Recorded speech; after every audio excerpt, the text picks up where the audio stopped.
Welcome, friends. It is I, Ressurection of F, and it's time for the vlog. In the background, it is going to be I think it's going to be an old Zeus. I asked Jinx to look for that because he's getting rekit soon, so that's what I'm hoping we put in the background. Okay, so there's not a lot. There's kind of a bunch of random things to talk about, and let's talk about a bunch of random things. All right, let's talk about all Smite related stuff first. Capri's been fun. He's getting nerfed. The nerf is fine. He's still going to be pretty good. He relies on just good teamwork and good precision with that god to do well. But he can really do some work if he's allowed to, though. So he's not bad at all. People calling him OP is kind of crazy to me, because he ain't, but he does have some high numbers, and I think the nerfs are pretty good. Will he still be? We'll see what he really is soon enough with all the things happening with him. Zeus rekit isn't here yet, but it's coming. His tier 2, let's talk about the Hou-Yi. Let's see, Moon Groom Hou-Yi, right? Looks nice. Sunbride, Chang'e looks nice as well. This controversy over the Chang'e art, I could not give a flying F about at all. They are similar. They are very similar. Someone's called that tracing. There's no way you could trace that. I don't know if it's just, there's always a chance of it just being an artist that liked that pose and wanted to do it too. Or a chance just an artist liking that pose but had no idea someone else already did that. The only thing that looks really similar is the pose and the mouth. Besides that, they're just drawings. I don't know. It's not like a thing, it's not like a thing for thing copy paste or anything like that. It's not at all. It's possible it's just the same artist and they just want to do that pose again. Or it's another artist who liked that one and they want to do that pose for Chang'e in Smite. There's a couple different possibilities. Who knows what it really is? I really don't care. I really don't. It looked different enough for me. There's my opinion on it. I don't care. The people making a big deal about it, I don't care. I don't, and I don't. Okay, so, Smite games, we came back, we streamed, had a really frustrating game. I went 29-14 trying to carry as hard as I could. Just a lot of bad mistakes happened in that game. Was not good. I kept my cool for 50 minutes, but at a point, my teammates just started saying the wrong things that really just made me not want to play anymore, which was not good because I carried as hard as I could. A lot of mistakes by everyone made in that game, just too bad. But guys, when you're in a match, especially with me, not a big fan of complaining. Really not a big fan of complaining. Like, you got to keep your cool and keep playing, try to keep it up and just keep going there. I'm not going to surrender the game unless it looks like a lost cause. It really has to look like one, and I've seen some pretty bad lost causes. But if you lose your heart, then that's going to make it a lost cause instantly. Then I'm going to have to maybe just surrender right then and there if you really can't hold it together. Sometimes I'm able to carry it, sometimes I'm not, and sometimes I carry really freaking hard, and sometimes I don't carry hard enough, and it can get really frustrating for me, and I try to keep my cool. Sometimes I am able to keep my cool, sometimes I'm not. It's really unfortunate when I can't keep my cool. Sometimes I just sound like I'm angry when I'm not, and that's just because my energy's so high up. This is a trick to things. Not trick, but it's one of the snags is that I'm up to 11 when I'm doing things, so I'm really happy, energetic, I'm up to 11. But when it has to translate to critiques, it sounds very angry sometimes, and I have to work on maybe taking a breath before I give the critiques so people can get better at the game, because I just sound really angry. I'm definitely disappointed, that's for sure. But I'm not always as angry as it seems like. Like, somebody's like, oh, Scar's pissed. I'm like, not yet. Not there yet, guys. I am definitely disappointed, though. So I gotta learn to take it down a notch before I do critiques, which is not easy to do after a big, frustrating 1 hour match that's just so exhausting. But it's something to work on for sure. Always gotta work on it, get better at that so that my critiques are just sharper and better, and they don't sound like I'm just angry. Of course, people will still take it that way anyway. But what are you going to do? And people will think I'm just giving someone crap, but the truth of the matter is I'm critiquing everyone. It's just one person at a time when I'm going through it. I'll give you what I did right and wrong. I'll give you what you did right and wrong. I'll give you what everyone else did right and wrong. But it's one person at a time. So sometimes people think I'm piling on something like, no, they're just getting their turn right now. Next person's coming up, then the next one, next one. And I never say I am without fault unless I go like 11-0. There's always somewhere I'm making a mistake, and I point them out when I can find them so that I can improve as well. You always got to find those mistakes. You got to find where you did wrong so you could improve on them. That's what's important. Got to be mindful of that. Anything else Smite related? No, just some good games coming up. There's some really good games coming up. Can't wait for those. So, hosting SPL when I can. I will not be around Sunday. I'll probably have the host up anyway, but I won't be around to actually watch it, which is unfortunate. I gotta take care of more family business. Sometimes family just happens, and it's just unfortunate I can't be around to watch the pro games and to talk about it with those who are watching as well. A thing to talk about when it comes to builds is there are a couple different kinds of builds. There are builds that are good for solo queue because you don't know if you can rely on your teammates. You have to be a very total build. There are builds that are meant for teammates. Like when you're with a team that you know you can work with, you build a bit differently. You don't build like a lone wolfy build. You build a build that will allow you to help out your teammates, that you have to rely on your teammates to keep you safe in certain ways. There are builds like that, and you usually see that in pros. You'll see builds in pros that will not work in a solo queue. Maybe it'll work in duo queue, but it will not work in a solo queue because it relies on teammates a little bit. Like they're just a little more tanky or just a little more utility in their build, which relies on teammates to come together on it. And that's usually, sometimes you see that in pro games with the builds they're doing. It's not a build you necessarily want to copy unless you're playing with friends that you know you can rely on. Because if you use them in solo queue, you actually will not be as good as you could be because you have to be a bit more, I feel, a bit more narrow in your focus in solo queue. You have to be more, this is what you need to build because this is what you need to get it done. And sometimes it's the opposite where you have to be a bit more broader in your build so you can get everything done. It really depends on what role you're playing though. Like a support, their build, pretty cookie cutter, just whatever helps keep the team alive, there you go. While a hunter's kind of cookie cutter as well, it's just about getting kills. But junglers can do a little bit broadly, same thing goes for solo lane, and mid usually is pretty focused on doing a lot of damage, but then it's just jungle and solo that I'm talking about here. Jungle and solo usually they have a lot of flex building they have to do because they're the ones who usually do a lot of rotating eventually. Look, team fighting for solo lane, they come in for that. Jungler, of course, is always team fighting, always coming into things, so they're the ones who are usually the most flexibly built. Support can be as well, but you can be pretty safe just building the same way every time with the general just aura build for a support. So you always have to just check what you're looking at when you're looking at certain builds. That's just how it is, especially with the pro builds. You gotta go like, why did they build this or that? Like, there are things that just don't look right to you, and sometimes it's because they know they can rely on their teammates, or because they know they're good enough to use this item in a way that works for them, that wouldn't work for other people. This is what's important to take note of. There are many playstyles in this game. There are so many different ways to build certain gods in this game that a lot of builds work for certain gods, and some gods only have like 1 or 2 builds, or maybe even 3 builds. That's just how it is. Not all gods have like one singular build that works for them. Some gods have just a variety, although there are gods who just have one build that just, this is the build you do. This is just the best build for them right now. Any other build just kind of doesn't work out for them. It's just kind of weird how that is. That really is how it can be. Anything else Smite related? Next patch is just skins and Kepri, I believe, so that's nothing big. Okay, we can talk about streams. Okay, so streams. I have an internship now, which should pays a little bit, so it's enough to allow me to have some breathing room, so we can see what I can do with that. And one thing we're gonna do for sure is we're gonna do weekly gems. I said a word. Weekly gems. So we can afford to do gems every Saturday or Friday. I'm not sure which day we're gonna do. Maybe Saturday, maybe Friday. I'm not sure yet. Depends on when I work, because I don't actually know my work schedule yet for the internship. So if I can't stream on Fridays, then maybe I'll just make it Saturday. We will see. We'll know next week. This Saturday was a gem day, though. We're going to do like 400 gems every week, and that'll be cool right there, so that people have a chance at gems. And it'll just be a nice thing to give out, since I won't be able to stream as much, so I can't do as many giveaways as frequent. So a bigger, more quality? Not quality. Just more monetarily bigger giveaway than the giveaways usually give in the dailies. Like, I like the TM Ward, but I give that out every day. Certain skins, there's a lot of different, it depends on what you give value. Like, some people would rather have gems than convention skin tier, which is crazy to me.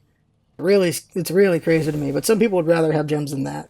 And that's just how it is, so there's different values of different things, but gems have a solid value that people really like, so they'll be given out every week, because we can afford to do that now, so that's going to be cool. But we don't know what my stream schedule is going to be yet. I'm assuming I'm going to work at least 3 days a week. And hopefully I'm going to put my foot down at 4. Like, I'm an intern, but I ain't desperate enough for something dumb like a 4-day thing. Because there's only a certain amount of hours you could work for an internship. And it's enough for 3 full days. If they want to make me do 4 half days or 5 half days, I'm just saying no to that. Because I have school, and I want to, be able to study and stuff, and also be able to do this channel. But, so I'm going to go for 3 days a week if I can. 3 full days a week, like 8-9 hour days. I want to do that. That way we can stream at least 2 times a week in the Monday through Friday setup, and then weekend streams as well. That could work out, I feel. So that's what I'm hoping for, but I won't know until I get to schedule talk, which will be on Monday, so we'll see. But I'm definitely putting my foot down at 4 days or 5 days a week, because it's only limited hours. It's a 1 hour commute, by the way. Let me tell you, I'm going to an area that is an hour away, not counting traffic, and an hour back. So that's 2 hours driving every day. So if they're going to make me do like a 4 hour, a 5 hour, or a 6 hour for a 2 hour drive, it's just going to be a no. It's going to be a no out of me. It's going to be like, no, guys, you got to work with me here. Do a full 8 hours, do a 9 hours, I'll do that. I ain't doing a short day when the drive there and back is half the time. Like, holy crap, there's not a thing I'm gonna do, and I'm gonna argue that with, because they gotta work with me on this. Just because you're an intern doesn't mean you have no wiggle room at all. And if they treat you like that, then they don't really care about you, and that's even worse. You have to swing around a little bit. You gotta move your weight around a little bit. Sometimes you don't really have a lot of weight to move around. To move around. Sometimes you don't have anything to really swing at them, but you have to show something. And no. If they're gonna, I'm not gonna let them play me like that if they really want to do that. So we're looking at we're gonna look at definitely less streams, but hopefully the streams are good. I will of course work hard to make them good. No, weekends of course I'm gonna host the SPLs, and after the SPLs we'll do the streaming and stuff like that. Okay. Summarize. 2 days between Monday and Friday. Hopefully I will stream at the usual time. I still have school, so I can't do night streams. And then Saturday, SPL goes for most of the day. After the SPL is over, I would probably stream Smite and give away gems then. Or skins, or gems and skins, or just a bunch of things. We have a lot of things to give away. We have plenty of indie games still to give away. And any other streams we might do that aren't Smite related, we will do when we can as well. Working on content here and there. Probably streaming the one-shots will probably happen, because if I just have not enough time to do the one-shots without one-shots on their own, not streaming, I don't know if I worded that right. There's going to be quite a bit of overlap between streaming and recording, I feel, a bit more so because I have less time to do them separately. So we'll see how that goes, because once I started school, I had to do that for Smite. I had to combine streaming with YouTube recordings because I couldn't do them separately anymore. I just didn't have the time. Especially because I just added guides as well. So I got to do guides. So the time that would have been used to just play offline instead of streaming, that's on guides now. And I think it's worthwhile for it in that way. It's not like I'm just copy-pasting my freaking streams to the YouTube. Like, we actually put in the work on these things. You get to watch me record, basically. At that point right there, the quality of the games would be the same regardless, because I guess I'd be a little less laggy, but that's not a big one, because even when I'm not streaming, it's like 100 ping. It makes a bit of a difference, but not a huge difference. It's still ridiculous ping. But yeah, just combining things. Like, people look down on streaming and recording because they view it as this lazy thing, but we're not doing one-to-one lazy stuff here. It gets recorded, it gets rendered, it gets edited. There's a lot of work that goes into these things, even when they're recorded while we're streaming, because we're recording it separately. We're not taking it from Twitch. We're doing a separate recording whenever we do these things. LPs, Talos is at the end, and we're moving on to Gehenna, and Gehenna is, oh my god, Gehenna is hard. There's going to be episodes where it's just going to be me doing 1 or 2 puzzles. Oh my god, Gehenna is very hard. It's going to just be a lot of, wow, Scarf sucks at puzzles. It'll be a lot of that. It's going to be a hell of a lot of that, I feel. After Gehenna, we'll be moving on to our next LP, which will be a very different genre. That should be fun, and then move on from there. Don't know whether or not we're going to stick Xenoverse in the middle or not. We might stick Xenoverse in the middle. I don't know. Xenoverse is maybe a week's worth of content. I'm not sure. I think it's just a couple of quests and costumes and stuff like that. I don't know if there's a story mode. I got to see Ressurection of F, and Ressurection of F is pretty good. It depends. It's like the opposite of Battle of the Gods, I feel. Like, Battle of the Gods was just a crap ton of comedy and some story, and there was a little bit of fighting. Ressurection of F is a lot of fighting and a little bit of story and comedy. So it's like if you call Battle Gods 2/3 story, 1/3 fighting, This would be the opposite. It'd be 2/3 fighting, 1/3 story, I feel. And it's not bad. If you wanted action, oh man, Resurrection of F does deliver on the action. It's pretty good. The CG is crap. There was just unnecessarily bad CG that was uneven. The CG is very uneven in Resurrection of F, which is very unfortunate, but it's still a pretty good movie. Not bad at all. I enjoyed it very much so. A note though, let's see, it's done being in theaters, but a thing about this thing, everyone who's there is there because they've seen Dragon Ball, or they're with a date who's seen Dragon Ball. There were a couple people that were a little too talkative during the movie. And it was not like they were with anyone, they were just alone, and it was weird. Like, they were just saying things at the movie. It's like, maybe they don't go to movies that often, because that's just bad etiquette right there. Do not talk during a movie. Just don't do it. If you don't go to movies often, don't talk during the movie. Don't talk at the movie during the movie. Just, please don't do that. You ruin the experience for other people. There was a guy in there who was just making abridged jokes, or just making abridged joke complaints at the movie while people were sitting next to him trying to enjoy the movie. That was very obnoxious. There's a point when the guy's just pointing out just the dumbest things, like Frieza's alive again, he's there, and Gohan's there, and his reaction is, Gohan beats Cell, Frieza's nothing. He's like, no. No, if Frieza's alive again and he's the big bad, obviously he's gonna be strong enough that Cell doesn't mean anything anymore. Like, it's a movie set way after that point. No. Stop talking, please. Stop talking, please. So I was gone for a week. I was on an Indian reservation. Very nice place. They had nice food. Everything was full of leaves, which was interesting. And beans. I was in a putting competition. I got a hole-in-one, which was really impressive, so I'm proud of that. I was at a ping pong thing in 103-degree weather, which was a mistake to do. It was pretty fun, though. I just did a bunch of random things. There was a dust storm, there was a lightning storm, there was a dust and lightning storm. There was a bunch of crazy stuff happening out there. It was pretty fun, pretty refreshing. So hopefully that was enough of a time away that I can hit the content hard now that I'm back. Hopefully. That's what I'm hoping for. And, yeah. I don't really have anything big to talk about. Did I? Or do I? No, I don't think I do.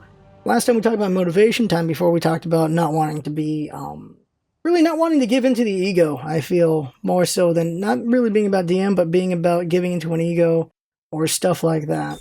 Being too much into that. I think it's important to have a bit of an ego to believe in yourself, obviously. You gotta believe in yourself. You gotta believe. But, you don't want to be to the point where you're blind to your mistakes. That's what's important to me, is you don't want to be blind to that.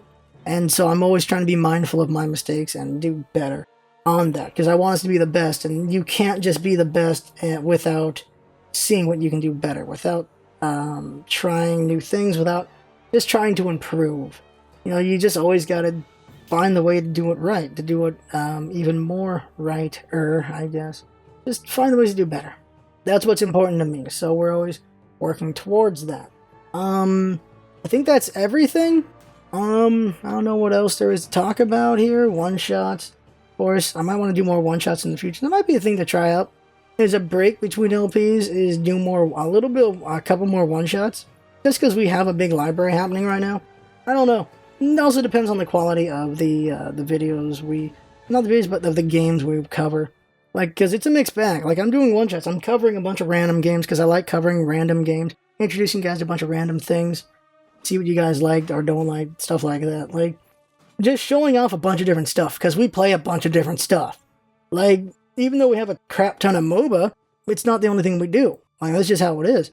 So we just show off a bunch of things because I'm quite eclectic in everything I play. I play just too many damn things. So I show that off. That's good there. I do have to work on my critique if I want to do more one-shots, though. I don't know. I think I'm just grasping for things to talk about. So that's it for now. Maybe there'll be more to talk about next week. It will be... actually, yeah, I'll talk about my internship. And I'll talk about whatever I see with Smite, depending on how that patch goes. I don't think there's going to be anything major from that patch. But we'll see what my opinions are. Because sometimes just a bunch of little things to talk about. And sometimes I just talk about one big thing. So we'll see how the next vlog is. So that right there is the vlog. I had fun making it. Hope you had fun watching it. And listening to it, and that's what it's all about, isn't it? Having fun. Thanks for coming by, and See you next time.